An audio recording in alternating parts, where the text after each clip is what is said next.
Ah, Windows 98, another of my popular operating systems. This, along with Windows XP before it, was one of those that powered me all the way through my childhood. And as you might expect, this video marks a special anniversary, for Windows 98 is 25 years old. Yes, it reached a quarter century, and you know what? I feel a build coming on. I'm sure many of you too also have some very fond memories of Windows 98, including that one infamous event when Bill Gates tried to demonstrate it on stage. Go on, let's relive that moment just one more time. And it's going to load in the appropriate drivers. You'll notice that this scanner built... Whoa. Ah, that's just pure gold. It was like Windows 95, but better. And well, I think we've talked enough about it. Again, just like last time, I'll leave the internet historians to do their videos on that. I want to build something. So let's have a look at what we're doing. So we're actually going to start utilising another machine as its basis. As you might have worked out, we're going to build the ultimate Windows 98 machine, but we're going to start with the current Windows 98 machine that I started building in 2019. It had tons of ups and downs, including wiping the registry. But I've got to be honest, it hasn't all been plain sailing. For one thing, I haven't actually used it all that much as I thought I would anyway. But not only that, it often wouldn't boot the first time. But all that is going to be a thing of the past with this brand new build. I mean, I started thinking about this even before I built the first one, and I hope to have it done then, though Matt KC did beat me to it. Cheers, Matt. All jokes aside, it did show me what was possible and showed me any of the potential pitfalls. Nowadays, it's a little bit of a tatty state, not that it was like supreme when it was new, but yeah, there's a few scratches, it's a bit dusty, and well, to be honest, it needs a good going over. But that's what this video is for. So I think what we need to do is get into it and have a look at what we're putting inside of it. So let's have a look at this heap of goodies on the desk, starting with a big box at the bottom. This is of course the motherboard. I ended up going with an MSI 915P Combo 2.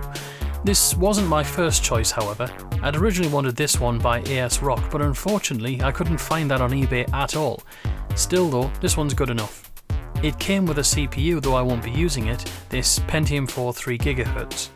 It also came with a stick of RAM, and rejoice, an I/O shield, something I was missing the last time round. Next we move on to this very majestic thing. This is my graphics card. I've gone with the last one that was ever supported in Windows 98, the 6800 Ultra from Nvidia. This actual very card I have on the table here is actually bought in error originally, but it actually turned around and became actually the thing I'm going to use. Originally I was going to use a board that had an AGP port, and I had actually bought this by accident, but then I bought the one I was supposed to buy. Though ages down the line my thoughts had shifted quite a bit, and I'd noticed Phil's Computer Lab had done videos about PCI Express on Windows 98, and so I guess this really came good in the end. Next up is the sound card, and this is another thing which I've learned is actually the most powerful for Windows 98. It's an Audigy 2 ZS. Looks good though. You'll notice there's an absence of a MIDI port, we'll come back to that. You'll be able to tell that I'm not really doing this in much of an order, as now we're coming on to the CPU. What we have here is a Pentium 4 3.4 GHz. Now I know what you're thinking, it's not the most ultimate. I mean, just look at this table for example. I couldn't get hold of the latter two for anywhere near a decent price. They're ridiculous on eBay, as well as the ones slightly further up, 3.6. I couldn't get them for anywhere near a good price, and never mind getting there on time. So this will have to do for the moment. This is just the SSD, a basic 128GB, as well as these SCSI adapters for use in other parts of the machine later on. Lastly, the RAM.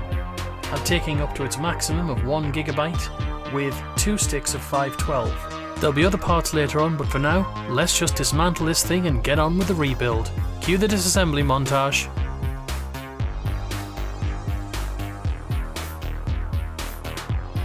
If you're wondering what this thing was on top, it's a USB extension that got caught because I'd basically attached it to the case. It's because of the whole USB debacle in the last episode.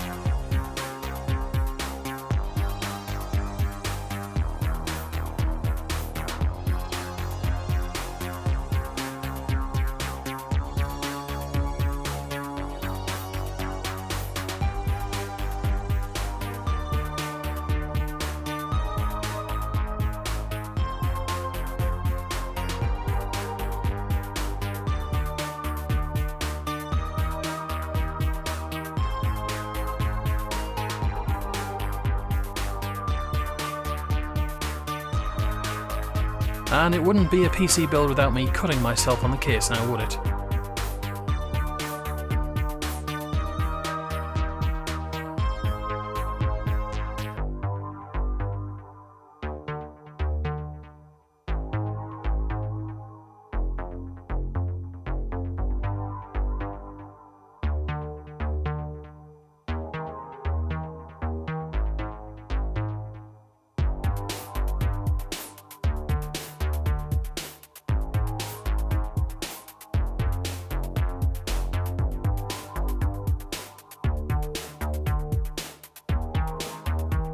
Now the PC's empty, let's take out the drives.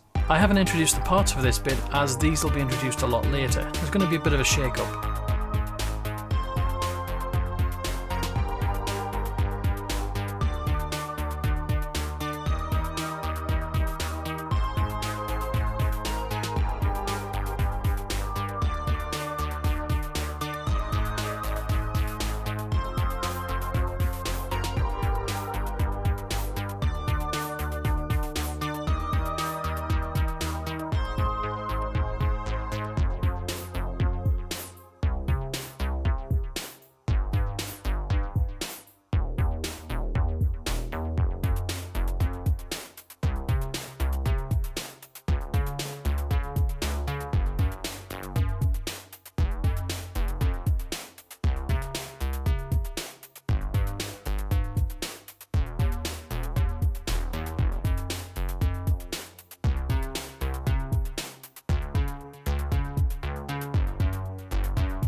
With all the hardware removed, it's clear that this thing is pretty damn dirty, so time for a bit of a spring clean, I think.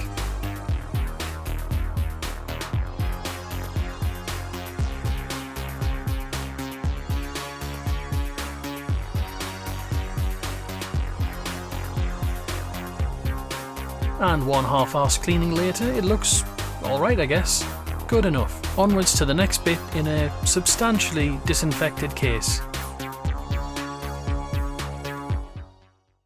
So let's waste no more time in putting the new hardware together. I'm just going to assemble everything onto the motherboard that I can, in the hopes that it'll make it a lot easier. On my choice of cooler, what I really wanted for this was some whacking great piece of copper. The first one is a Cooler Master, but it has no mounting hardware. And I have this other scythe, which is also big and coppery. Again, I can't find the mounting hardware anywhere. In the end, I went with this Hyper TX3 that I've used on other builds in the past, including my main PC. This should work just fine, I guess.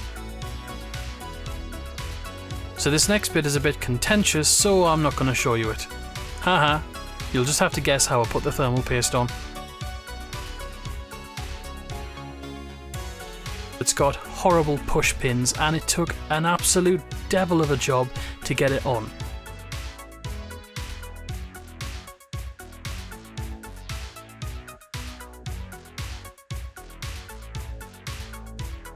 Time to reassemble. I'm just going to let the montage do the talking. Enjoy, I guess.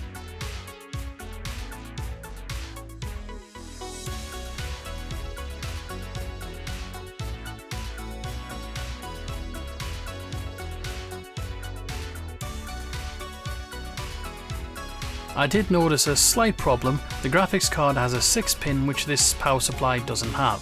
So far I've been using the pre-existing wind power that was in this before. I don't know if I should just go for a different power supply or just stick with this one with adapters. I've heard the latter can be dangerous. I could put in the power supply from the old PC, but that too also doesn't have a 6-pin. So what do you reckon I should do? Should I get a new power supply? If so, recommendations please.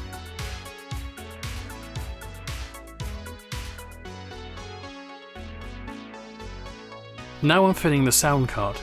This one doesn't actually have a game port on it, but it has a port on a little header there. All I have to do is simply add one of these 15-pin ribbons that I took from a bracket and just add it on there. To actually make use of this port, I simply pulled out one of those snap-off metal parts from the case and just put it through there and screwed it in. And that's how it looks. Neat, isn't it?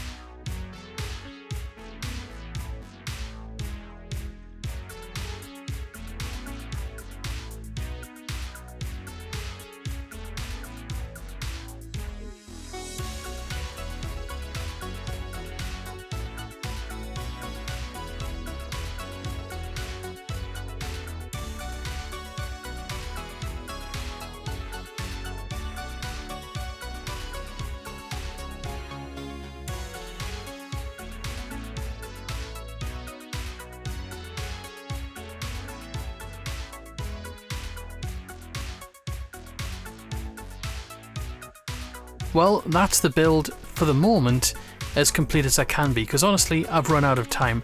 For the moment we're going to leave it here at part 1, but we're going to continue in part 2 later on, where hopefully I can get more of the hardware in and fill up these drive bays. For the moment I'll hand it back to Live Me, who will finish it off. Well, that's it for the moment. Unfortunately my procrastination has gotten the better of me on this one. It's off the charts this time. I mean, I'm actually completing this in the early hours of the 26th, but it's still the early hours in some other parts of the world, so, you know, does me fine, I don't care. Anyway, there are a few things we couldn't do. The power supply is of some concern because I don't think that one's going to be able to power it. Also, it doesn't have the right connections, and I don't really feel like adapting it, so again, any recommendations would be fantastic. Also, we need to fill those things up. That's just something that we need to do. The CPU obviously is not the best it could be, but we'll fix that down the line. So yeah, I think part 1's gone well. Stay tuned for part 2, you know, and just so you can get more information on that, why don't you subscribe, like, comment, do all that good stuff, and if you don't want to, well, that's fine too. I'm very bad with the uploads lately, but you got 2 this week, which is like unprecedented. Anyway, I'm waffling, so have a nice time wherever you are, and see you soon.